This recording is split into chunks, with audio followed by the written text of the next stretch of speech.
LG 엔솔 같은 경우가 거의 2,000억 넘게 샀거든요. 한 달 동안. 그리고 LG화학도 한 1,300억 정도 샀고요. 최근엔 좀 외국인 매수세가 좀 들어오고 있습니다. 2차전지 관련된 회사들의 계속적인 긍정적인 이슈가 부정적인 이슈보다 훨씬 많아요. 2차전지 지금 유일한 단점이 매물대가 많이 쌓여 있거든요. 지금 완성차 업체들이 제일 좋아하는 모델은 NCM 811이거든요. NCM 811이 제일 잘 팔려요.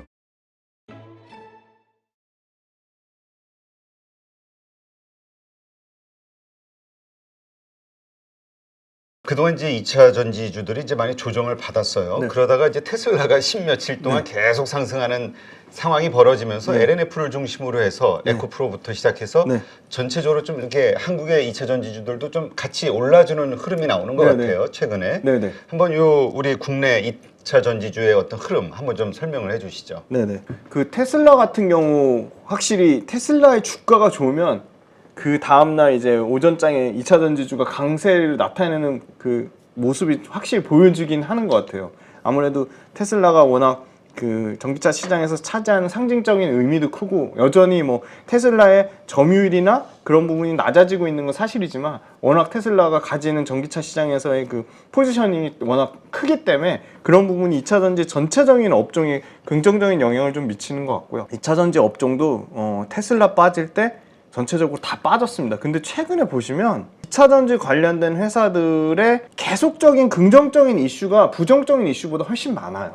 그리고 매일매일 팩트 체크를 할 수 있고요. 그리고 이건 뭐 제 개인적인 의견이긴 한데 지금 약간 양분돼 있잖아요. 반도체가 가면 2차 전지가 못 가고. 그러니까 시장의 유동성이 이렇게 한쪽으로 쏠리면은 다른 한쪽은 좀 조정을 받는 맞습니다. 이게 계속 반복이 되고 있어요. 네. 그러니까 중요한 건 그러니까 반도체를 나쁘게 본다기보다 상대적인 매력도를 따져보시자고요. 반도체랑 2차 전지가 있어요. 반도체는 안 좋죠, 실적이. 올해 안 좋아요. 계속 안 좋아요. 제가 계속 팩트 체크하는데 안 좋아요. 그래서 저도 밥만 먹고 전문 투자를 하지만 반도체 손쉽게 못 들어가겠어요. 저는 차라리 비싸게 사더라도 숫자가 찍히면 살려고 하는데 숫자가 안 찍히는 거죠. 여의도에서는 숫자가 찍힌대요. 2분기에 좋아진대요. 3분기에 좋아진대요. 근데 업계에서 보는 건 또 달라요. 업계는 확실하게 돌아오는 건 내년 돼야지 돌아올 거다예요. 그러면 반도체가 재고도 엄청나게 줄고 메모리 반도체 현물 가격, 고정 가격이 올라가야지 반도체가 완전히 턴어라운드 된다고 볼 수 있는 거거든요. 그러면 외국인이나 기관이 내년에 좋아질 거란 기대감으로 수급으로 땡긴 반도체가 지금 주춤하잖아요. 그 주춤하는 이유가 반도체를 결국 비싸게 외국인 기관이 개인한테 물량을 넘겨야 되는데 개인은 2차 전지를 갖고 있는데 2차 전지를 팔고 반도체로 갈아타야 되는데 반도체를 갈아탈 만큼 반도체가 2차 전지보다 엄청 매력적이지 않은 거죠. 지금 2차 전지를 갖고 있잖아요. 손실이 낮지만 예를 들어 막 고점에서 다 물렸다고 얘기하시는 분들도 말이 안 되는 게 다 꼭대기에서만 사시는지 모르겠지만 주식은 분할 매수, 분할 매도 원칙인데 꼭대기에 사셨다고 하더라도 30% 빠진 게 지금 20% 복구가 된 거죠. 그럼 20% 복구된 과정에서 20% 복구되는데 여기서 그럼 손절치고 반도체로 갈까요? 저는 그건 전혀 아니라고 보거든요. 그러면 반도체로 가려면 반도체가 2차 전지보다 월등히 매력적인 요소가 있어야 되잖아요. 주가는 심플하게 그 회사가 벌어들인 이익도 올라가야 되고 사람들의 기대값도 올라가야 되거든요. 두 가지의 곱이거든요. 근데 반도체는 사람들의 기대값만 땡겨놨어요. 그 회사가 벌어들인 이익은 나빠요. 이익이 올라와야지 같이 더 올라가잖아요. 근데 2차 전지는 사람들이 보는 기대값은 오히려 주가가 박살나니까 30% 빠지니까 떨어진 상태인데 이익은 견고해요. 그러니까 기대값이 슬슬 올라오면서 2차 전지가 갈 수밖에 없는 거죠. 그러면 사람들의 기대값도 중요하지만 중요한 건 그 회사가 벌어들이는 이익이잖아요. 그럼 2차 전지가 벌어들인 앞으로 향후 3년 동안 이익의 성장률이나 안정성이 더 높을까요? 반도체가 벌어들이는 매출과 이익의 성장성이나 안정성이 더 높을까요? 저는 2차 전지가 더 높다고 보거든요. 반도체는 철저하게 시크리컬, 경기 민감주거든요. 경기가 좋을 때는 가는데 앞으로 향후 경기가 막 엄청나게 좋아질 거는 보장이 없는 거죠. 물론 금리를 내린다 하더라도. 그래서 반도체는 확실히 2차 전지보다 상대적인 매력도에서 떨어진다. 그래서 2차 전지 내에서 계속 긍정적인 이슈가 나오고 개인들이 꺾이지 않는 마음으로, 흔들리지 않는 마음으로 굳건히 들고 있으면 2차 전지가 굳이 그렇게 떨어질 이유가 없는 거죠. 그래서 너무 재미난 게 4월 달에 외국인의 순매도 1등부터 5등, 기관의 순매도 1등부터 5등이 에코프로, 에코프로비엠, LNF, 포스코 퓨처, 포스코홀딩스였거든요. 4월 달에 이거를 계속 연속으로 한 달 내내 파니까 순매도 상위 1등부터 5등까지 있었던 종목이 5월 달 말 데이터로 보니까 그대로 순매수 다시 상위 종목이 그대로 다 들어갔어요. 다섯 종목이. 다시 사고 있다? 다시 사고 있는 거예요. 자기네들도 아차 싶은 거죠. 뭐 일종의 쇼트 스퀴즈 물량이 될 수도 있고 열심히 계속 공매도는 치지만 공매도 칠 때 뭐 이자를 내거든요. 그러니까 상환 기간은 무한대인데 계속 이자 내면서 계속 빌려야 되거든요. 그리고 더 이상 빌릴 물량도 사실 없는 것 같아요. 그러니까 개인 투자자들이 빌려줘야지 그걸 물량을 얻을 수 있는 건데 그런 측면으로 봤을 때는 2차 전지 내에서 사실 수급에 대한 좀 안정성이 보장이 되는 것 같고 2차 전지 관련돼서 사실 1분기보다는 이제 2분기에 대한 실적에 대한 기대감이 있는 것 같아요. 1분기는 역시나 계절적인 비성수기 영향도 있었고 2분기는 사실 그 본격적으로 아까 말씀드린 조인트 벤처를 맺은 거에 대한 계약에 대한 실제 그게 매출로 2연돼서 3개월에서 6개월 정도 2연돼서 반영되는 부분이 본격적으로 나올 거라고 보고 있고 배터리 셀 업체들은 1분기에 아주 보수적으로 LG엔솔이 1,000억 정도, 1,300억 정도 생산세 액공제 그 세액공제 혜택을 받았다면 2분기부터는 정말 빠르면 SK온도 그 생산세 액공제 혜택이 나오면 SK온도 지금은 적자지만 2분기나 3분기에 흑자 전환될 거고 그러면 실적에 대한 우수성 측면에서 반도체보다 2차 전지가 월등히 낫다고 보고 있습니다. 근데 이런 시각도 있어요. 뭐냐면 반도체는 그러니까 안 좋기 때문에 그동안 주가가 계속 밀려 내려왔고 안 좋잖아요. 네네. 그리고 이제 그 기대감으로 네네. 그 OECD 네. 그 선행지수. 선행지수가 네네. 턴을 하는 네. 이 순간이 이제 사실 경기민감주를 사야 되는 순간이라고 하니까 사이클 네네. 투자상 네네네. 이제서부터 좀 올라가지 않겠느냐. 그리고 그 실적도 좋아지게 되고 네네. 그렇게 되면은 계속해서 오를 수 있는 어떤 환경이 되는데 네네. 2차 전지주는 이미 많이 올라서 네네. 오른 다음에 내려왔기 때문에 앞부분에 매물대가 많이 쌓여 있고 네네. 그 매물대를 과연 전고점을 돌파하는 어떤 흐름이 나오겠느냐 네네. 이런 걱정하시는 분들도 있거든요. 네, 맞습니다. 정확합니다. 2차 전지 지금 유일한 단점이 매물대가 많이 쌓여 있거든요. 그러니까 이미 많이 올랐었던 네네. 주식이라 네, 많이 쌓여 있어서 그 매물대가 좀 없는 약한 예를 들어 양극재 외 뭐 실리콘 음극재라든지 장비주라든지 심지어는 그 니켈 도금 강판을 만든 뭐 TC 스틸이나 동국산업 그리고 이제 배터리 셀이 너무 못 가니까 LG엔솔이나 최근에 뭐 SK 이노베이션 같은 회사들도 최근 순환매가 돌고 있거든요. 근데 순환매가 돌더라도 결국은 핵심 주력은 저희가 가장 잘하는 그 말씀 주신 그 뭐 유동성에 대한 그런 부분, 금리에 대한 부분, 전체적인 매크로 지표가 나오면 수출주로 봤을 때도 반도체 수출보다 2차 전지 수출, 양극재 수출이 월등히 데이터가 좋거든요. 그래서 아까 말씀드린 고점에서 결국은 외국인이든 기관이든 사주지 않을까 저는 그렇게 보고 있습니다. 오히려 외국인의 매수로 그 매물대를 돌파할 수 네. 있을 것이다. 네. 기대가 왜냐하면 최근에 재미난 게 1등부터 5등까지 외국인이 코스피에서 많이 산 것 중에 LG 엔솔 같은 경우가 거의 2,000억 넘게 샀거든요. 한 달 동안. 그리고 LG화학도 한 1,300억 정도 샀고요. 최근엔 좀 외국인 매수세가 좀 들어오고 있습니다. 그러니까 이제 이 한번 이제 조정을 받았잖아요. 네. 그다음에 이제 다시 올라가는 이 장이 됐을 때 네. 과연 대장주가 네. 예전에 그것이 다시 대장주가 될 것이냐, 소위 우리 양극재 주식이 대장주가 네. 될 것이냐, 네. 아니면 이런 완성 셀 업체들이 좀 돼줄 것이냐, 이것도 좀 논란이 있는 것 같아요. 네. 왜냐하면 외국인은 어쨌든 지금 대형주 중심으로 뭐 네. LG엔솔이라든가 네. 이런 주식들을 담고 있으니까 네, 네. 이 부분은 어떻게 보세요? 네, 말씀 주신 대로 양극재는 계속 그 주도주의 성격을 띌 정도로 너무나 매력적이긴 합니다. 뭐 실적으로도 그렇고요, 모멘텀으로도 그렇고요. 여러 가지 그 양극재가 가진 뭐 글로벌 기술 경쟁력도 그렇고 그렇긴 한데 최근에는 말씀드린 대로 LG 엔솔이나 SK 이노베이션, 삼성 SDI가 조금 올라오고 있는데 삼성 SDI나 SK 이노베이션이나 LG 엔솔 같은 경우는 외국인이 그러니까 대형주니까 아무래도 코스피에 있으니까 산 부분이 있고 저는 사실 LG 엔솔이나 삼성 SDI나 SK 이노베이션이 더 가려면 기관에서 사줘야 되는데 기관이 과연 배터리 셀을 선호할까? 저는 기관이 만약에 산다면 배터리 셀보다는 양극재보다 오히려 그 아까 말씀드린 실리콘 음극재 좀 그 밸류에이션의 갭이 남아 있는 그 재미난 게 양극재랑 기타 배터리 소재의 그 시가총액 갭이 70% 넘게 차이가 났대요. 네. 시가총액 70% 넘게 차이가 났다는 거는 양극재가 물론 배터리 원가에서 40% 매출 비중 차지하는 것도 있지만 양극재가 가장 좀 어떻게 보면 주력으로 포트폴리오를 담았던 거죠. 근데 그런 측면으로 봤을 때는 양극재를 갖고 계신 기관들은 이미 너무 많이 수익을 냈기 때문에 2차 전지라는 그 폭풍 성장하는 이 구조적 성장주를 포기하지 않는다면 양극재에서 판 거를 반도체나 여타 타 산업으로 가기보다는 양극재를 제외한 구조적으로 성장하는 산업이 아직 밸류체인이 있거든요. 뭐 네. 실리콘 음극재가 될 수도 있고 도전재가 될 수도 있고 장비가 될 수도 있고 그래서 그쪽으로 조금 순환매가 저는 갈 거라고 보고 있습니다. 지금 사실 포스코 퓨처엠이 가장 인기 있는 이유 중에 하나는 포스코 홀딩스를 통한 어떤 리튬에 대한 공급, 이 밸류체인, 네네. 그 다음에 추가적으로 이 양극재와 음극재를 같이 한다는 게 네네. 사실 상당히 맞습니다. 매력적이었잖아요. 네네. 그런 측면에서 또 에코프로도 상당히 네. 인기를 끌었던 네네. 거고. 근데 이번에 그 좀 주의할 만한 뉴스가 LNF 대표도 인터뷰를 통해서 음극재에 대한 네네네. 개발 가능성을 네네. 얘기했단 말이죠. 네네. 이 부분은 어떻게 보세요? 네, 이게 LNF에 대한 좀 저평가받았던 어떤 상황을 극복할 요소가 되겠느냐 이런 의견들.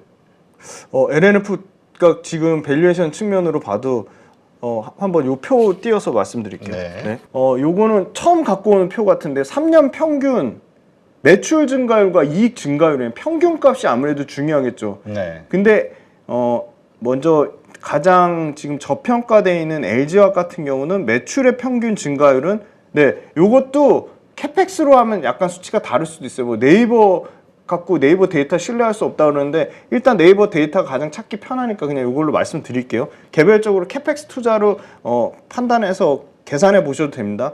LG화학 같은 경우가 매출 증가율이 22%가 나오고요.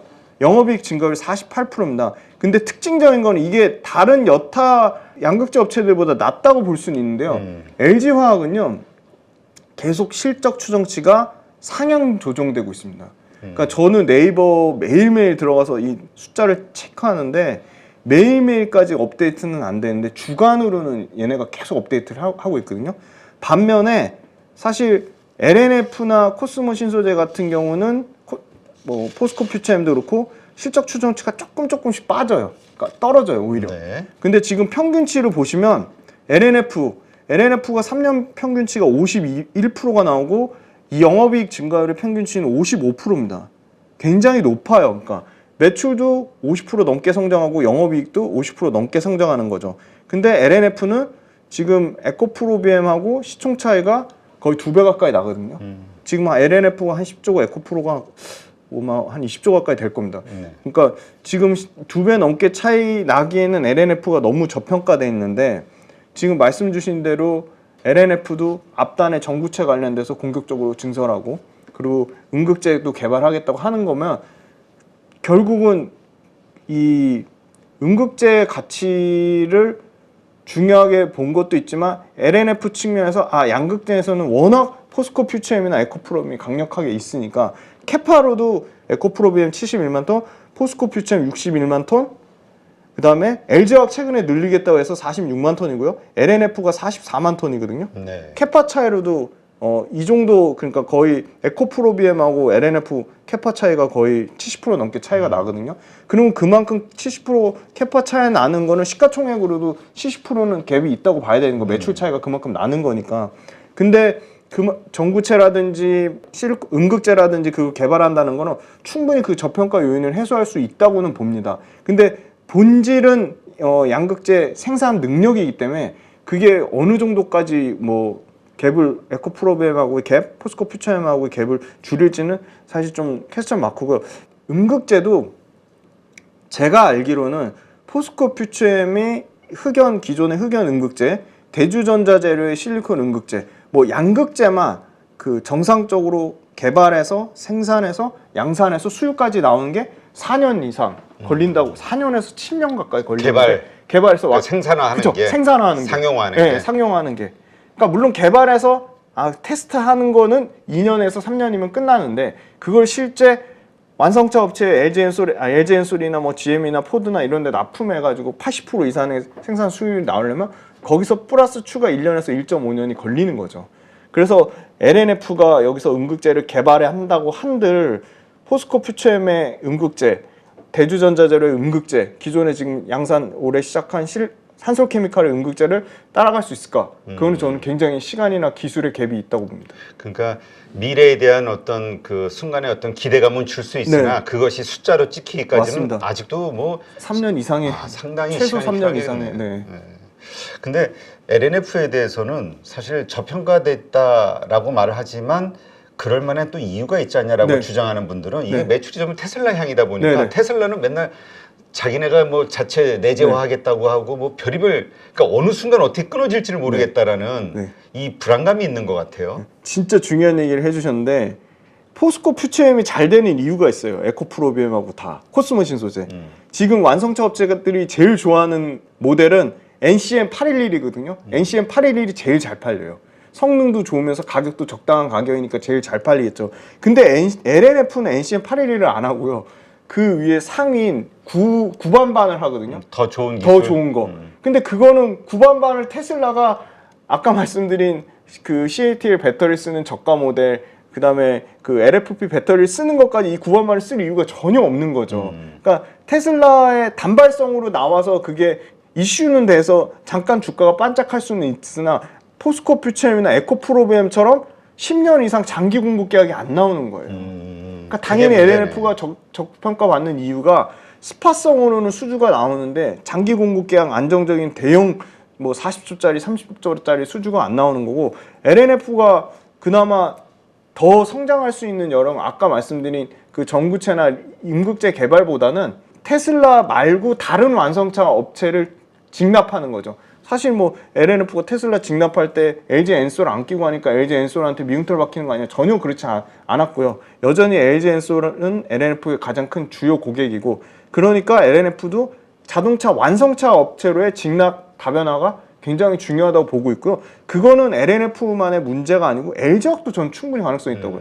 LG화학이 LNF보다 기술력이 딸리거나 자금력이 딸리거나 뭐 그 소위 말하는 생산 수율이 안 나오거나 레퍼런스가 없는 게 전혀 아니거든요. 그래서 저는 LG화학의 성장 가능성이 높다고 보는 게, LG 에너지 솔루션의 40% 내재화 물량 쳐내기도 바쁜 게 아니라 LG 에너지 솔루션의 물량은 포스코 퓨처엠도 받아주고 있고 LNF도 받아주고 있고 심지어는 에코프로비엠 수주설까지 나오고 있거든요. 지금 최근에 아마 그게 계속 뭐 5월달부터 딜레이돼서 안 나오고 있는데 에코프로비엠도 조만간 아마 대형 장기 포스코 퓨처엠 못지않은 장기 수주 계약에 대한 기대감을 계속 갖고 있습니다. 그래서 에코프로비엠 그렇게 악재가 큰 악재가 나와도 주가가 크게 안 빠진 이유가 역시나 에코프로비엠도 굉장히 이 그 수주에 대한 기대감이 높거든요. 그런 측면으로 봤을 때 LNF는 사실 저평가돼 있는 거에 대한 어떤 좀 논리적인 이유는 좀 있다고 보고 있습니다. 그러니까 그 정도 가격밖에 못 받는, 평가 못 받는 이유가 있다. 그리고 굉장히 보수적이에요. 그러니까 에코프로는 굉장히 활발하게 IR 활동도 하고 뭐 일종의 그 주주를 위한 여러 가지 액션을 취하는데 LNF는 그런 측면에서 굉장히 소극적이거든요. 그래서 아무래도 지금 그렇다면 지금 이 양극재 업체들 LG화학과 코스모 신소재, 포스코 퓨처엠, 에코프로비엠, LNF 이 가운데에서 지금 저렇게 이제 데이터가 나와 있으니까 가장 투자 매력도가 높은 주식이라고 하면 어디가 될까요? 저는 그때도 와서 계속 포스코 퓨처엠하고 LG화학을 말씀드렸거든요. 그러니까 포스코 퓨처엠이 그 비싼 와중에 계속 포스코 퓨처엠을 얘기한다고 엄청 욕도 많이 먹었지만, 여기 보시면 숫자로도 가장 매출 성장률 코스모 신소재 다음으로 2등이고요. 그 다음에 이익의 성장률도 코스모 신소재가 1등이고, 코스모 신소재가 신고가 가는 데는 숫자가 이렇게 어마어마하게 찍힙니다. 요즘 그렇게 코스모 신소재가 아주 신고가로 아주 가장 계속 강한 모습이에요. 주도주 역할을 하는 거 같아요. 주도주 역할을 하고 있습니다. 그래서 코스모 신소재가 그 사실은 에코프로는 떨어지고 MSCI 코스피 200 선진 지수에 편입이 됐잖아요. 그거에 대한 일종의 패시브 수급 자금이 좀 들어오는 것 같고, 실제 숫자도 가장 잘 찍혀요. 왜 그러냐면 코스모 신소재가 가장 캐펙스 증가율이 큽니다. 왜냐면 가장 톤수가 적어요. 에코프로비엠 예를 들어 올해 2023년 기준으로 19만 톤인데 코스모 신소재 같은 경우는 2만 톤 정도거든요. 상당히 차이가 많이 나요. 그러니까 이게 착시 현상이네. 일종의 착시 현상이에요. 예를 들어서 100% 들어봐야 네. 2만 톤에서 네. 4만 톤인데 그쵸, 그쵸. 네, 네, 그럼 맞습니다. 시장 네. 캐파로는 네. 별거 아닌데 굉장히 적은 거죠. 근데 코스모 신소재도 2만 톤에도 20만 톤까지 하겠다고 했으니까 10배 넘게 성장을 보는 거죠.